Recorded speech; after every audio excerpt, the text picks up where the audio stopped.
जेव्हा रोम जळत होतं तेव्हा राजा पकवाज वाजवत होता असं म्हटलं जातं. नेमकी ती स्थिती महाराष्ट्रामध्ये तयार झालेली आहे. दररोज 8 शेतकरी आत्महत्या करतायत. शेतकऱ्यांचं ठिबक सिंचनाचं अनुदान 4-4 वर्षापासून रखडलेलं आहे. राज्यामध्ये सरकारकडे कंत्राटी कर्मचारी जे आहेत त्यांचे 3-3, 4-4 महिन्यापासून पगार झालेले नाहीत. का तर राज्याची आर्थिक स्थिती चांगली नाही. पण तरीसुद्धा राज्यकर्ते मात्र मजेत आहेत, मजा मारतायत, अय्याशी करतायत. आणि याचं उदाहरण म्हणजे अंदाज समितीचा असलेला हा दौरा.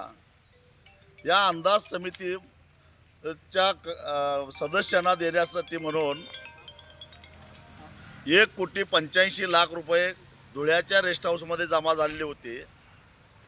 त्या प्रकरणावर अजून पडदा पडायच्या आत आता या अंदाज समितीमध्ये असणाऱ्या सदस्यांना आणि अधिकाऱ्यांना जेवण्यासाठी चांदीचं ताट आणलं गेलं, ज्याचं भाडं 500 रुपये आहे.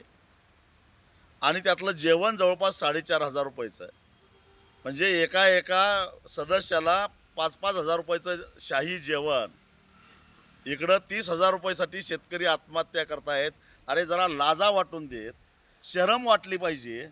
आणि दुसऱ्या बाजूला यांना पोसण्यासाठी हे सगळे हे सगळे लुटारू पोसण्यासाठी 86,000 कोटीचा शक्तिपीठ महाराष्ट्राच्या जनतेवर ते बोकांड्यावर बसवत आहे. सरकारला लाज वाटत नाही का? खरं तर असंच तुम्ही वागत राहायला लागला तर एक दिवस मला इशारा द्यायचा आहे सगळ्याच राज्यकर्त्यांना, लक्षात ठेवा, असा माज जर का तुम्ही करायला लागला तर तुमच्याबरोबर कितीही बंदोबस्त असू दे, ही जनता तुम्हाला एक दिवस रस्त्यावर तुडवून गटारीत टाकल्याशिवाय सोडणार नाही. वेळीच सावध व्हा, एवढाच मला इशारा द्यायचा.